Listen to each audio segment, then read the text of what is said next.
Hello everyone, I'm AT Storm Track meteorologist Austin Haskins. We started off with some foggy conditions and low clouds to get our Thursday started, but for most of us the day ended with a good amount of sunshine, and that allowed the highs to get back into the mid to upper 70s. But we're going to be taking temperatures up here going forward. That is kind of the main headlines here, the very warm weather and the rather humid weather, but we're also going to see a chance for some isolated to scattered showers and storms in the forecast for tonight. The rain chances have increased a little bit, so we'll talk about that here coming up. Big picture this morning as high pressure over to our east. We got some showers and storms mainly in northern Minnesota this morning. That'll likely stay off to our north, but this area of low pressure and a warm front will get a little bit closer to the area as we get into tonight. And as you'll see here on Future Track, that could allow for some showers and storms to develop. So today, though, during the day, we are going to remain quiet. Some patchy fog is possible this morning, especially across the eastern half of the area.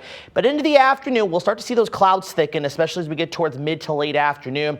By this evening, we'll have a few showers around. There could be a rumble of thunder or two, but this looks to be light and isolated in nature. So as far as any Friday night football games or if there are any outdoor plans you may have, for the most part, we should be in pretty good shape. But as always, just monitor weather conditions closely.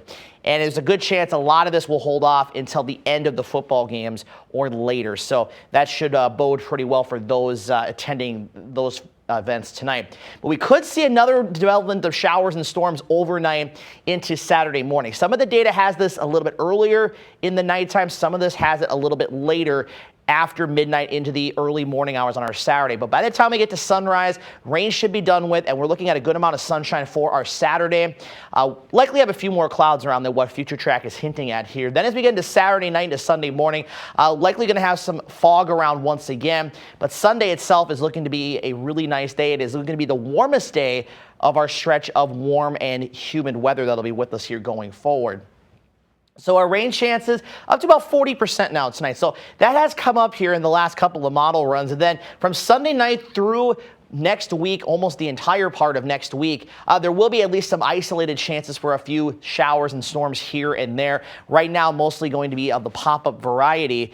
Really not seeing anything in terms of organized systems as of now, but as we get closer to that time, if there are any changes to that, we will be there to let you know. Now, how much rain are we looking at through Monday? Not expecting much, but keep in mind, if we get that secondary wave of showers and storms to develop tonight, we could see some slightly higher totals. Right now, I think if we don't have that secondary round developed tonight, we will see totals generally about 1/10 of an inch or less. But if we do see that secondary round develop that could bring thunderstorms and maybe even a few heavier downpours, we could see totals maybe quarter, half inch, or even more than that. So just be aware that we could have multiple rounds of showers and storms tonight, but the secondary one is a little bit of a question mark as of now.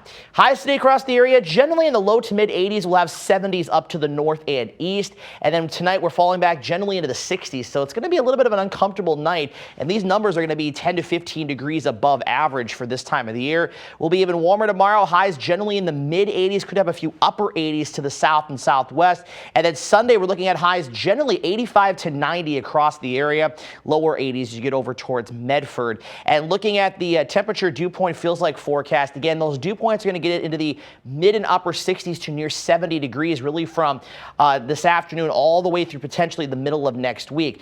Now, we're looking at the European model here, and while it's only showing mid 80s from Saturday all the way through Tuesday of next week, I do have these numbers in my forecast a little bit higher. So depending on how warm we get, dew points will still be pretty high regardless. But if we see those temperatures more in the mid to upper 80s, that could push the heat index into the lower 90s. And I wouldn't be surprised if we did see the heat index reach the mid 90s in a few isolated locations, especially on Sunday, with my high forecasted to be at about 89 degrees. We'll be still in the mid to upper 80s Monday and Tuesday next week. And now there are signs we could see a cool down towards the start of next weekend, at least back towards average, which by then would be in the lower 70s. But we'll keep you updated as we get closer in time.